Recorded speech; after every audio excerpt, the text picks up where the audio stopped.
Today,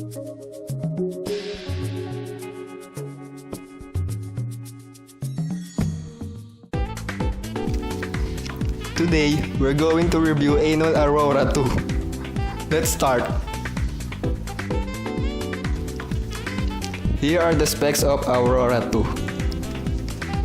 It's running on Android 4.0 Ice Cream Sandwich. It has a Cortex A9 dual-core processor, 2x Mali GPU, and 1GB of RAM. The screen resolution is 1024 by 600 pixels, which supports 5-point multi-touch. It has 2-megapixel front camera, but it has no rear camera. It also supports on-the-go functionality. And now, let's try using the device. As you can see, the screen is very responsive.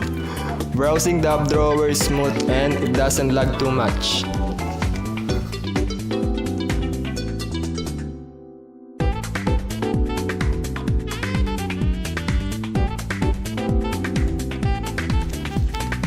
Let's try using the default browser for surfing. As you can notice, the default browser is not that smooth, but other third-party browser can offer a better surfing experience.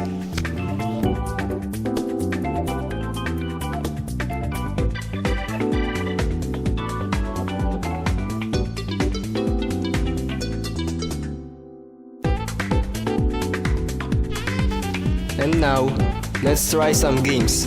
Here is Rayman Fiesta Run by Ubisoft. It plays smooth but you can notice some lags, but it is very playable.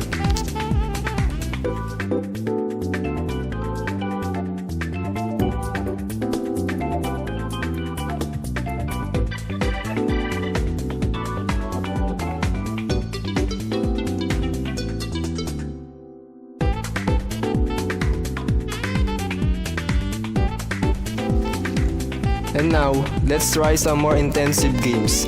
Here is Asphalt 8 by Gameloft. It's not that smooth, but still playable.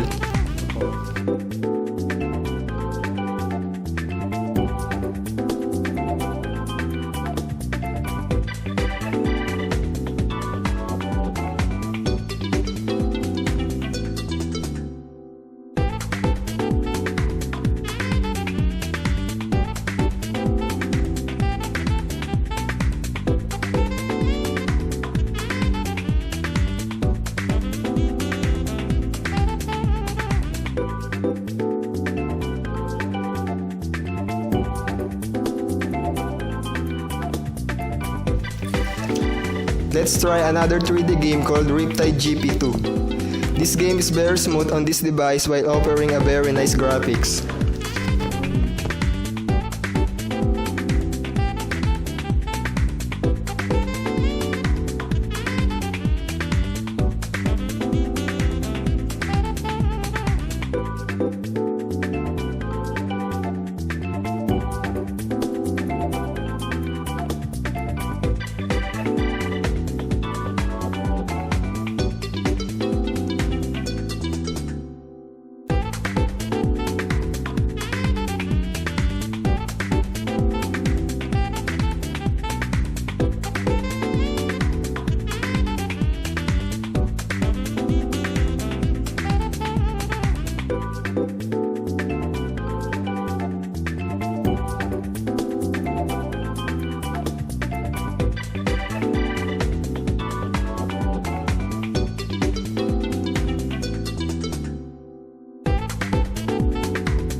Let's try one of the latest game today.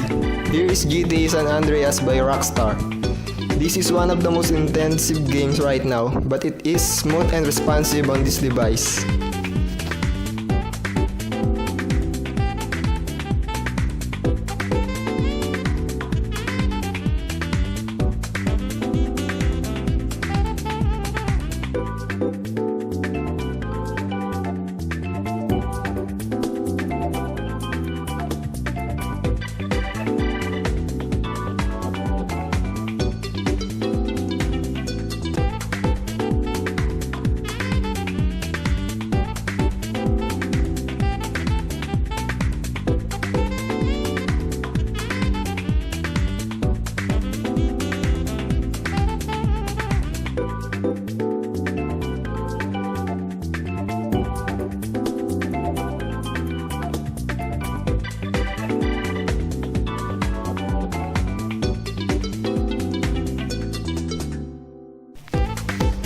And that's all.